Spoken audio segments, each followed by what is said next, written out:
Hey everyone, how's it going? Cloud here, and welcome to my guide on Legends Quest. Now, this quest requires quite a few different requirements and items, and has some complexities, so I'll be going through all those different things now, but I will also be listing them in the video info section below, so if you need to double check on anything I've said, just check out there.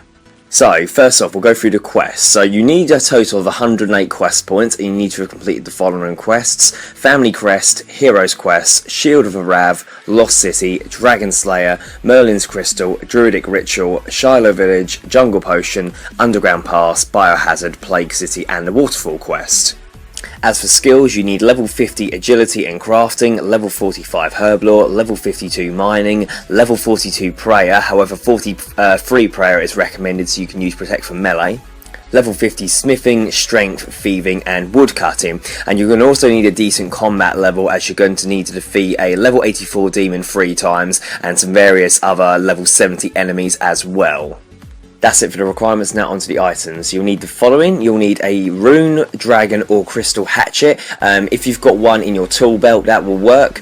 You need 2 gold bars, but more is recommended in case of failing to make an item a bit further on, which I'll explain during it. You'll also need some Ardrigal and Snake Weed herbs, but I'll show you how to obtain these during the quest, so don't worry about it for the moment.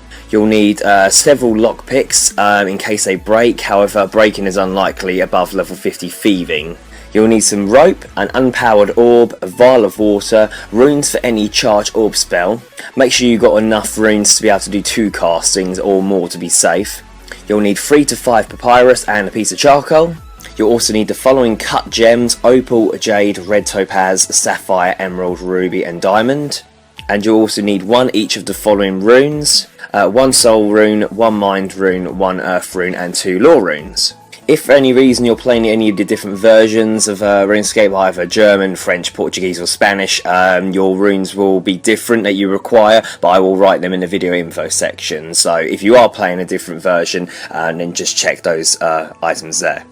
And finally, weapon, armour and food is definitely a must. Obviously some prayer potions and superset potions may come in handy as well, and also some anti-poisons can come in handy, as various enemies can poison you during this quest.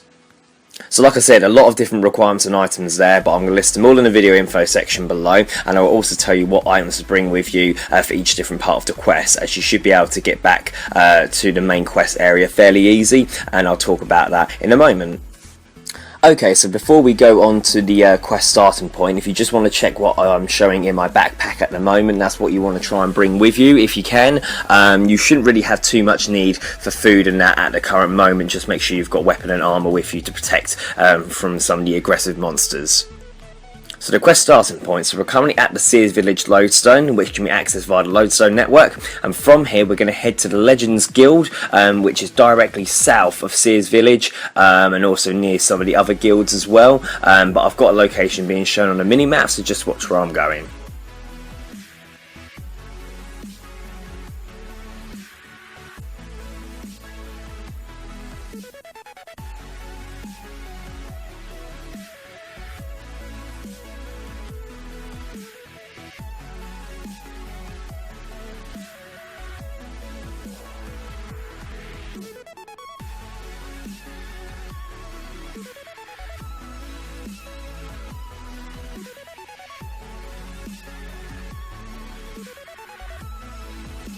Okay, so once you're outside the Legends Guild, you want to talk to the guards, and they will think if you're worthy or not of becoming a member of the guild, and if you've completed all the required quests and have all the quest points required, they'll let you through the gates to meet up with Grand Vizier Radamus Urkel. Radamus is housed in the building just outside the main guild, and he's responsible for the admittance of the adventurers, so you want to go and speak to him.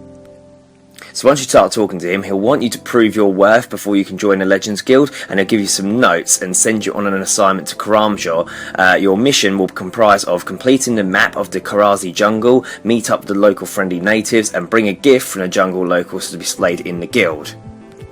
If you've got your inventory full up, the notes will appear on the floor. Just drop a piece of the papyrus if you have to, for the time being.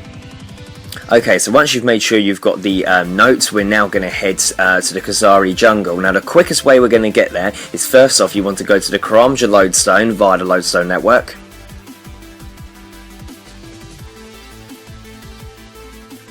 Once you arrive here, you want to start heading north towards the direction of Brimhaven and go around the back of one of these buildings here, just near the dock. And you should see this guy with a cart, and what you can do, you can use him to travel to Shiloh Village for 10 coins, which will save you a long journey walking all the way there, and that is literally just outside where the Khazari jungle is. So if you just pay him 10 coins, you'll appear in Shiloh Village. So once you're in Shiloh Village, you want to go to the nearby bank, and I'll tell you what items you want to be bringing with you for the first part of this quest. Just for an advanced sort of note, anytime we need to get any more items or different items, what we will do is go to the Kramja Lodestone and get the travel cart back to Shiloh Village so we can use the bank, and then you'll close access to the Khazari jungle, as that's where most of this quest takes place. Okay, so the items we're bringing with us for the first sort of part are obviously the notes we got from Radamus, 3 pieces of charcoal and 5 pieces of papyrus, as it is possible to damage these during the part we're about to complete, and several of your lockpicks as well as the gems and the runes. So the easiest way to get into Khazari jungle, as we need to chop our way in there, we're going to head to the very sort of eastern part of the border, as there's lots of different trees that basically block the entrance, and the very eastern part has the less trees, so we're going to head in that direction now.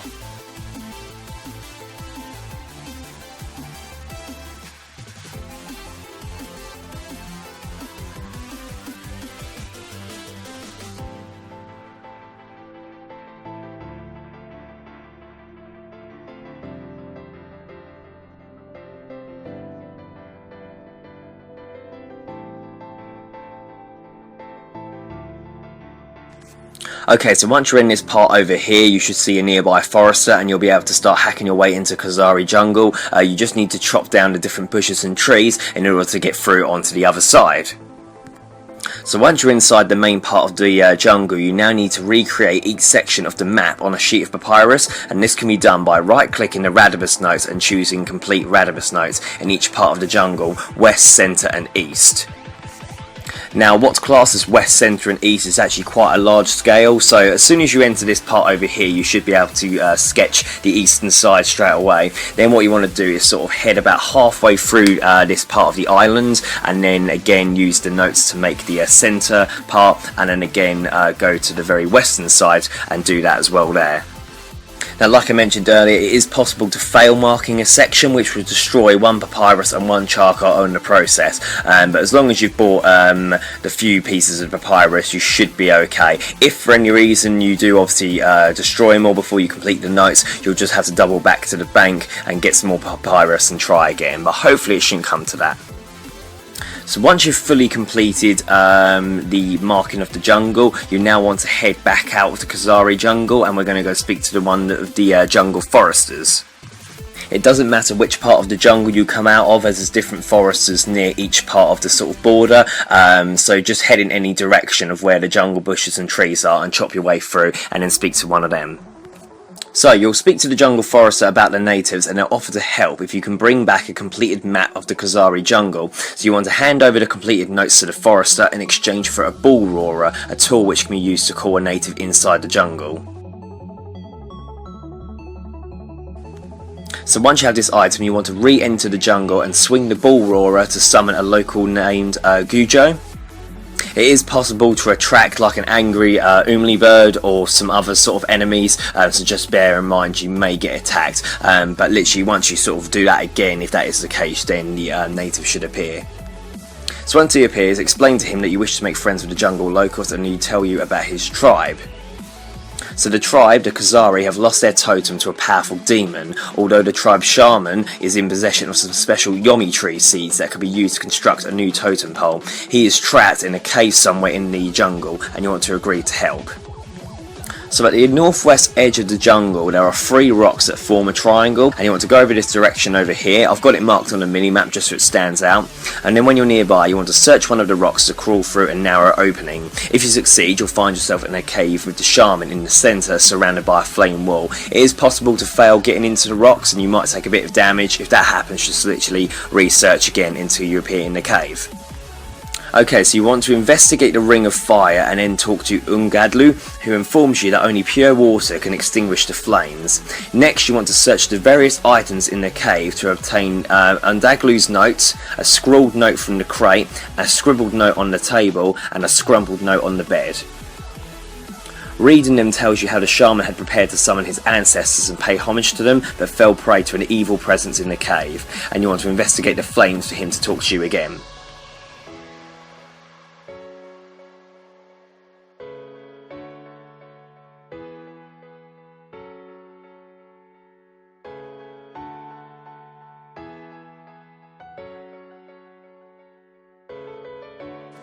So once you've spoken to him and gone through some different dialogue, you want to go back outside the cave and call Gujo with the bull roarer again. Being a local, he directs you to a pool of sacred water at the heart of the jungle. The water, however, should only be carried in a special vessel made of sun metal, the instructions for which he sketches for you.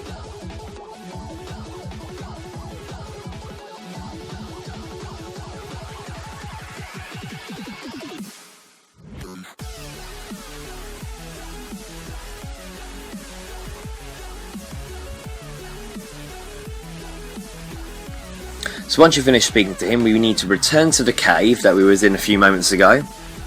Then what you need to do is search for a crevice hidden behind the northeast bookshelves and squeeze through it and cross to the cavern to the large ancient gate, and this gate must be picked to proceed forward. Now you need to use the lockpick to go through the gate, but failure does cause the lockpick to break. A trick though, what you can do is click away when the message tells you that failed just before the lockpick would break, and that will actually prevent it from being destroyed, so just pay attention to the dialogue that pops up. Once you've successfully got through the gate, you then need to smash to bits the boulders in your path to reach a second gate. Once you've got past all the boulders, the next ancient gate must be forced open using raw strength. Once you got through this door, beyond are level 77 death wings. Killing one is not necessary to finish the quest, but it does accomplish a hard Karamja task, so it's up to you if you want to do that. So once you've got through the death wings, you want to head further into the cave and jump over the low jagged wall. Once you've done that, on the southwest section of the cavern is a marked wall, and you want to right click and study the wall to discover a riddle. So the riddle is basically asking you to say the answer, which is smell, but you need to do it by using specific runes. So the runes you brought with you need to use in this specific order: a soul rune, a mind rune, an earth rune, and 2 lore runes on the wall. The wall door then unlocks and you can now pass through it. So once you're in the new room, you want to search one of the stalagmites to uncover another riddle, and this time you must use a certain gem on each stalagmite. So if you just pay attention to the video now, I'll just show you which gems need to go on which stalagmites, so just watch carefully what I'm doing here.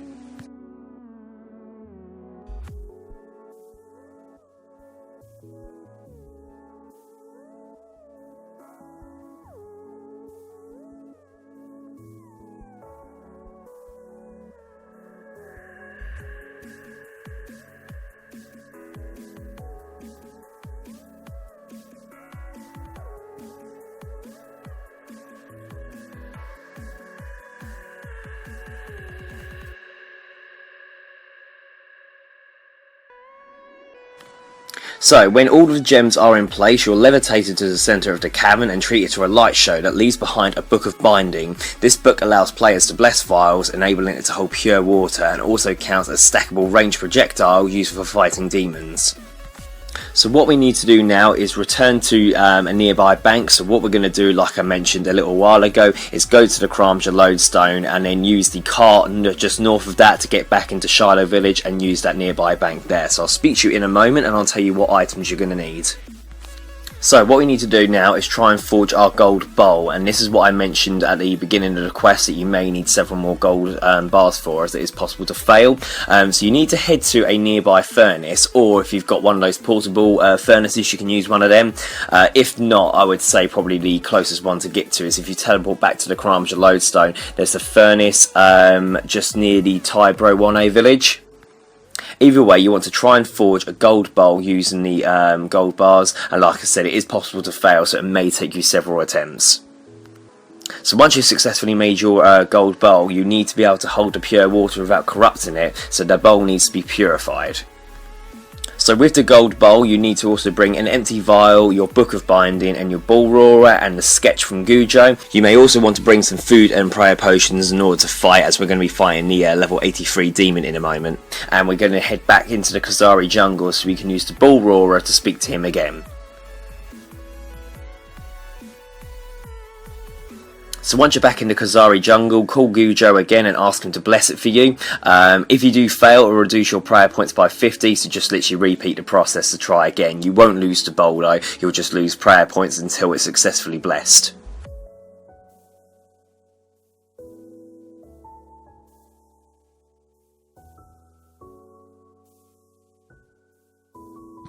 So once you have your blessed bowl, you need to go to the pool of pure water, which is located at the centre of the jungle. So just watch where I am going, or look on the minimap. Once you're near the water source, you want to chop the reeds that are along the edge to get some hollow reeds, and you need to use these to siphon some water into the bowl. You can then create an enchanted vial by right-clicking the Book of Bindings Enchant Vials option while holding an empty vial in your inventory. You can use a completely filled golden bowl to make 10 enchanted vials to fill it with holy water. However, for the purpose of this, you only need the one at the current time. Before we carry on, just empty the bowl and then refill it using the method we used literally a couple of seconds ago with the hollow reeds. Okay, so once we're ready, we now need to head back to Ungadlu's cave, the one that had the firewall around it. Just watch where I'm going if you've forgotten where that area is. Again, once you're just outside the rocks, you want to search them to be able to get inside the cave. So once you're inside, pour the bowl of water on the octagram fire to step through unharmed, and use the binding book on the shaman to release him from the demon. So you'll now need to battle the level 84 demon, whose name I'm not even going to try and pronounce, but he does drain prayer at the beginning of the battle. So being level 84, he shouldn't be too difficult to defeat, but just pay attention to your life points, as he can do quite a fair bit of damage considering he's only a demon. He's got sort of some unique abilities. If needed, and obviously you have brought prayer potion with you to restore your prayer points, use a relevant prayer against him just to help protect him from some of the damage. The demon will cast a fire blast spell just before dying, which will allow you to pass through the fire without the constant use of holy water from this point onwards. Once he's defeated, you want to speak to Ungadlu, who rewards you for your efforts with some Yomi tree seeds. It's a good idea to use the drop trick to obtain at least 6 Yomi tree seeds, as the seeds often do not grow on the first attempt, and that will save you having to come back. So simply, if you drop the Yomi tree seeds and speak to him again and ask for more, you can then pick up the previous ones you just dropped. Finally, if you ask him how to get out safely, he'll cast a spell to protect you from the eternal fire. Okay, so you want to head back up to the surface and call for Gujo again using the ball roarer, and then you'll be talking to him for directions on crafting a new totem, and he instructs you to plant the seeds in fertile soil and germinate it in pure water. So the first thing you want to do is, with the holy water that's in your bowl, use that on the seeds to germinate them. And once you've done that, you now need to head to the water source that we went to earlier. So when you try to siphon some water into your bowl using the reed, you'll be told that the pool has run dry. You want to summon Gujo again with the ball roarer and inform him of your predicament. He says that the underground source has probably been blocked off by evil spirits, and the source resides in a very dark, scary place guarded by undead adventurers who also sought the fountain of pure water. Gujo will tell you that you need to create a bravery potion made from Ardrigal and Snake Weed before trying to replenish the water pool. So if you happen to have the herbs on you that I mentioned at the beginning of the quest, and you don't need to worry about this part, however it's very unlikely you do unless you've collected loads in the past. So we're going to go and obtain those herbs now. So first off, we're going to teleport back to the Karamja lodestone via the lodestone network. From here, the first herb we need to obtain is sort of the northern part of the Karamja island, where my marker's being displayed, near the harpy bug swarms. So we're going to head in that direction now. Once you're near the harpy bug swarms, you want to search one of the nearby sort of trees, and you should obtain some Ardrigal, which you need to be able to clean.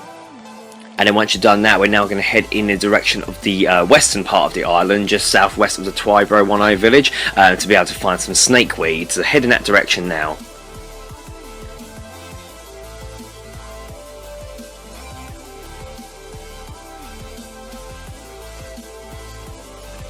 Once you're in this direction, you should see a load of vines everywhere, and you should find the option to search marshy jungle vine, and you should then obtain some snakeweed, and again you just want to clean the snakeweed.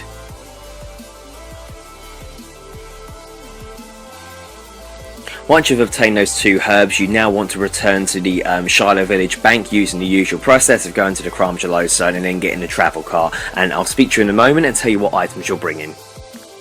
Okay, so if you just look on the video screen, you'll see what items I've got with me. Obviously, the items we've been obtaining during the quest, like the Radimus Notes and the Ball Roarer, we want to keep those on us, as well as the following. So you need your Blessed Golden Bowl, one of your Enchanted Vials, the 6 germinated seeds, a vial of water, your Ardrigal and Snake Weed herbs that have been cleaned, a rope, 2 lockpicks, 2 of the unpowered orbs, or just a 1, that bit doesn't really matter, some runes to be able to cast the charge orb spell, and some food and a prayer potion alternatively if you want to use that.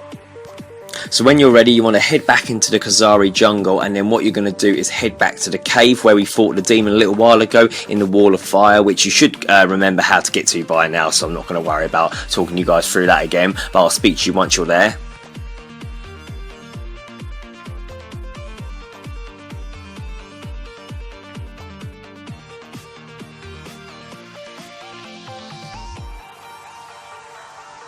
Once you're in the cave, you want to search the bookcase once again to get past the crevice, and then what you need to do is, like you've done a bit earlier on in the quest, is get past the ancient gate and boulders, right back up into the room where you used the gems on the stalagmites. So again, just to reiterate what we went through earlier, you want to use your lockpick on the ancient gate. If it comes up saying you failed, just make sure you click away from that, and then you shouldn't lose the lockpick. You then want to smash past the boulders, then use the raw strength of your characters to open the next doors, run past the death wings, climb over the wall, and then go through the wall that you used the runes on earlier. But don't worry, you won't need to reuse any runes, they should stay permanently open. You should then be back in the room with all the stalagmites where you obtained the Book of Binding earlier. You want to head north, and you should see an ancient gate, and you want to search it. So the gate will give you another riddle, and what you need to simply do is cast any charge orb spell on the door until it opens, and then walk through it. So beyond the door is a room with a winch and several barrels in it. You want to go up to where the winch is and use a rope on the winch. Now before you can go down, you need to be able to drink your bravery potion. So if you haven't made it already, simply use your snake weed and Ardrigal on the vial of water, and that should create the bravery potion. And once you're done that, drink that and then climb down the rope. You may fail and slip doing so, which will take 180 life points of damage, but just re-click it again to get down there. If you attempt to climb down the rope without first drinking the bravery potion, your character will just refuse to climb down. So you should find yourself on a long winding ridge sprinkled with rocky projections. Attempting to take the blue hat at the top will make a skeletal apparition appear. So this bit takes a little bit of time. You want to climb over each of the rocky ledges to get to the very bottom of the ridge. Failure results in one of the following. So if you fall off the ridge completely, you'll take up to 3,000 life points of damage. If you slip off a particular obstacle, for less damage, but you'll have a temporary reduction in agility. Once you're at the bottom, you must defeat 3 spectral monsters named Ranulf Devere, Ervig Sine, and San Tojalon. You should see a few of them around. There's sort of copies of them. You want to talk to each of those following ones, so one of each of the 3, and engage them in combat. You can use Protect from Melee, which makes the battle fairly easy if you need to. Once you've defeated all 3, you should obtain a lump of crystal, a chunk of crystal, and a hunk of crystal.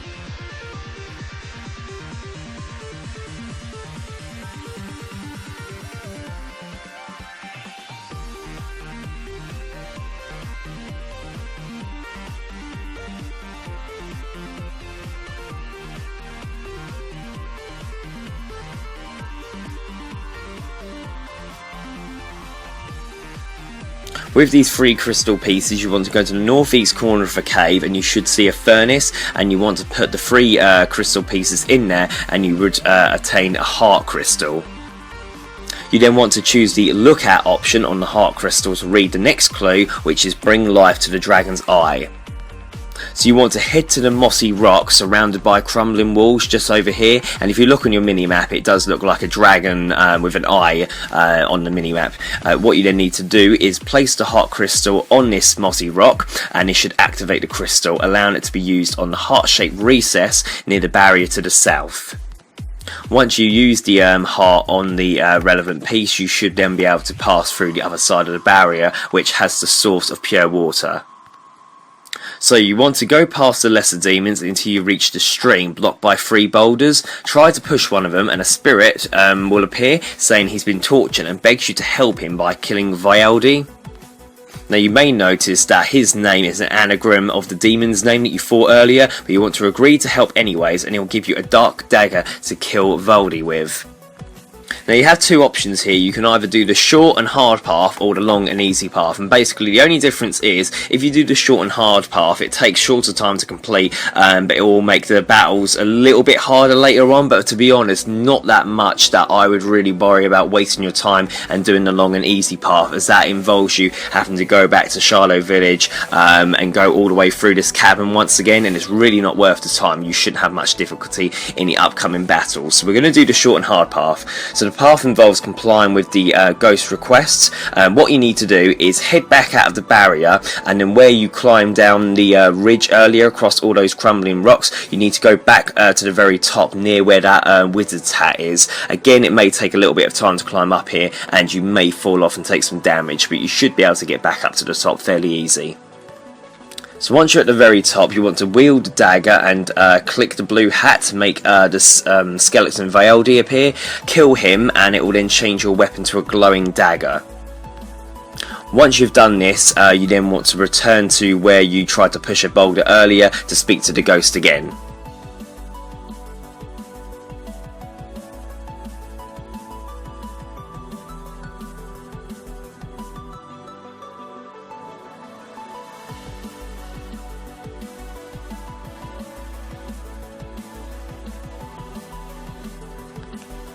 So when you push one of the boulders and the ghost appears again, it will reveal to actually be the demon that you fought earlier, and he'll attack you and of course drain your prayer once again. Now this time he attacks with both magic and melee, so use whatever prayer you sort of think will help you. Obviously bearing in mind you did bring a prayer potion to restore your prayer points, but again you shouldn't have too much difficulty against him.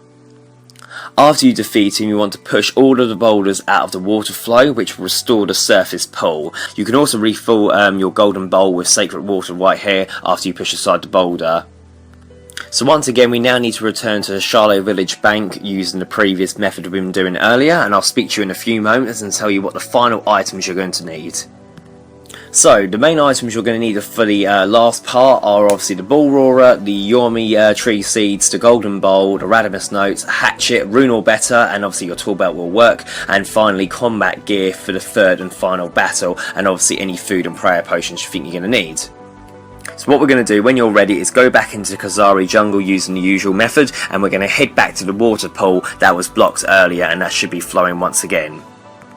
Okay, so you want to first off make sure your bowl is filled, and if necessary use the seeds on the bowl to make sure they grow into saplings, and obviously refill the bowl again. Each set of seeds can produce 3 saplings, so there are 3 chances to get the following right, and obviously more if you did the drop trick earlier on.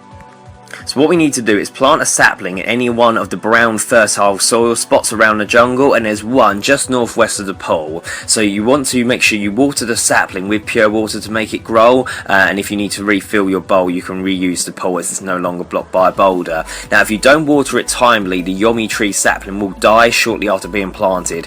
If this happens, you'll have to remove the dead Yomi tree seed by using a hatchet on it and wait for the damaged earth to turn back to fertile, which takes roughly a minute. The tree should grow in about 10 seconds. Once the tree gets to full size, you want to immediately chop it down and shape it by using your hatchet before it rots, and keep chopping the fallen tree until it becomes a Yomi totem, and when you're done you should be able to lift the totem pole in your inventory. So obviously if any point that the tree died before it got fully grown, or you didn't chop it quick enough into the totem, literally you just want to repeat those steps that I just mentioned until you get a fully completed Yomi totem. So once you have the totem, it's now time to prepare for the final fight. So you want to go to one of the locations of the older possessed totems. One is located just east of the pool, but there are also some around the forest. So once you try to replace the totem with the new one, you will now have to fight the 3 guardians that you fought earlier on in the cave, one at a time. Once you've defeated all of these 3, the demon will then appear and you'll then be able to fight him. The guardians should be no harder than the ones that you fought earlier on, so again just use relevant prayers against them if need be. Once you kill the 3 guardians and the demon appears, he will drain your prayer once more and then fight you, and he'll use relatively more effective melee and magic attacks, but shouldn't be too strong. The demon will also get several free blows before you can respond, so it may be worthwhile making sure your health is sort of near enough full just after you defeat the free guardian, just before the demon appears. But either way, you shouldn't have much trouble against him this third and final time, and again, if you bring the prayer potion with you to restore your prayer points, you can use relevant prayers to be able to defeat him. But once you've defeated him, that'll be the last time, and now you'll be able to use the new totem on the impure totem once again. Once this happens, Gujo will appear and reward you with a gilded totem, and now what we can do is go back to the Legends Guild with the completed Radamus notes and the gilded totem, and we'll be able to hand them over to Radamus Urkel. So what we're going to do is go to the Sears Village Lodestone and then return to the Legends Guild there, and I'll speak to you in a few moments.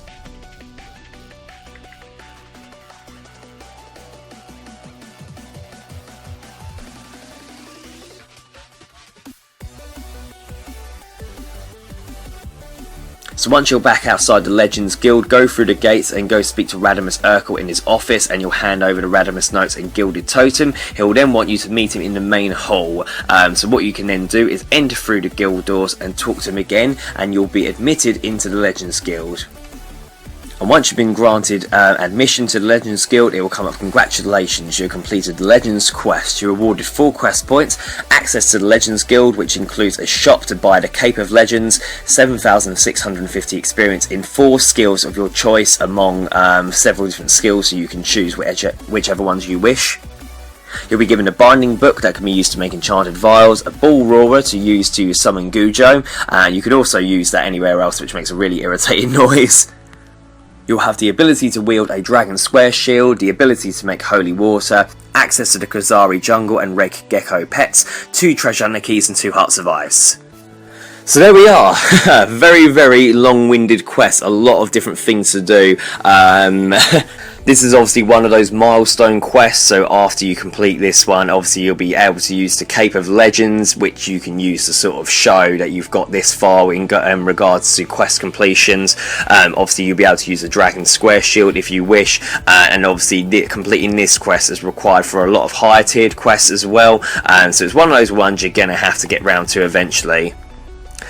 I've tried to cover sort of everything off as best as I can. There may be several parts you might come up to some difficulty. I only really sort of found this quest fairly simple to do, because obviously I've done it before on my previous account, so it was literally most of it I remembered anyway, but I've tried to sort of give you as many tips as I can for different parts of it, so it should try and make it as quick as possible.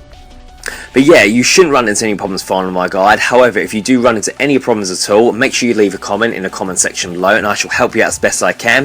If not, thank you very much for watching. Please make sure you like, favourite, comment, subscribe, and don't forget to share with your friends. Cheers guys, bye bye.